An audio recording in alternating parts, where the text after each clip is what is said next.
Oke, assalamualaikum warahmatullahi wabarakatuh. Waalaikumsalam. Alhamdulillahirobbilalamin. Segala puji bagi Allah telah memberikan kita kesehatan dan nafas pada detik ini sampai detik ini.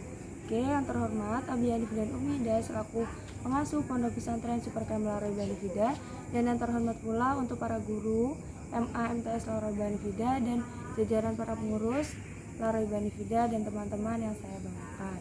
Oke, perkenalkan, nama saya Ainur Isma, saya dari kelas 12 MA Laroiba Hanifida. Pada malam hari ini saya berdiri di sini akan mempresentasikan tentang peta imajinasi saya yang menjelaskan tentang sejarah.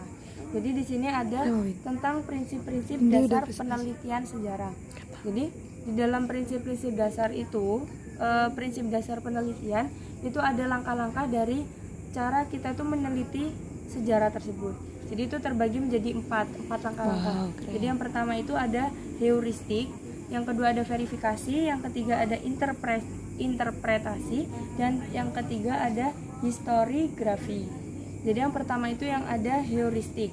Nah, heuristik itu maksudnya kita itu mengumpulkan sumber-sumber dari beberapa sumber itu dikumpulkan. Kita mengumpulkan dari sumber sejarah tersebut, mau dapat dari buku, mau dapat dari internet, Google, mau apain gitu.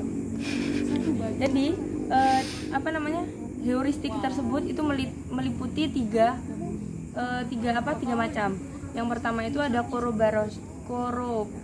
corroboration, yaitu adalah membandingkan dokumen-dokumen. Jadi kan kita tuh sudah mengumpulkan dokumen banyak, terus kita tuh membandingkan antara dokumen satu dengan dokumen yang lain. Jadi kita membandingkan ini lebih asli yang mana, lebih ini yang mana gitu.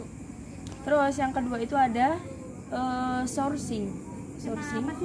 Jadi itu mengidentifikasi, jadi abis kita tuh membandingkan dokumen, juga kita tuh mengidentifikasi penulisnya, waktunya dan tempatnya di mana dokumen itu dibuat. Jadi tentang dokumennya, pertama kita itu mengidentifikasi tentang penulis dokumen tersebut siapa, tanggalnya dibuat dokumen itu kapan, jadi gitu. Terus yang ketiga itu ada contextualization. Jadi itu kalau yang ketiga ini kita mengidentifikasi, tapi mengidentifikasi waktu dan tempat kapan kejadian sejarah itu. Jadi kalau yang kedua tadi itu tentang penulis dokumen, tentang dokumennya, penulis dokumen, waktu dokumen, kapan. Kalau yang ketiga itu tentang sejarahnya.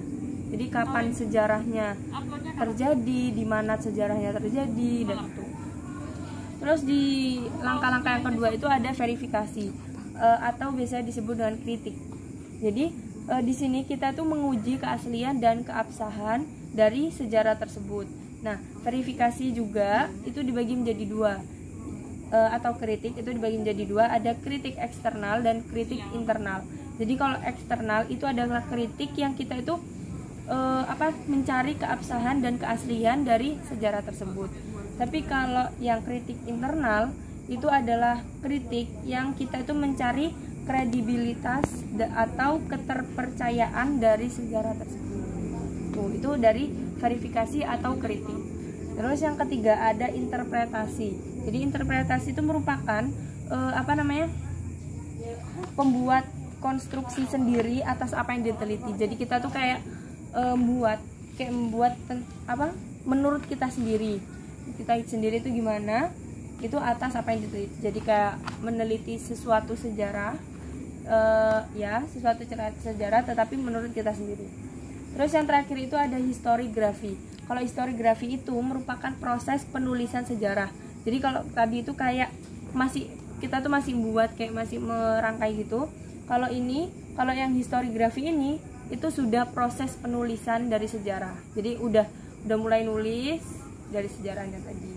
Oke, kurang lebihnya seperti itu. Apabila banyak salah kata, mohon maaf. Wassalamualaikum warahmatullahi wabarakatuh.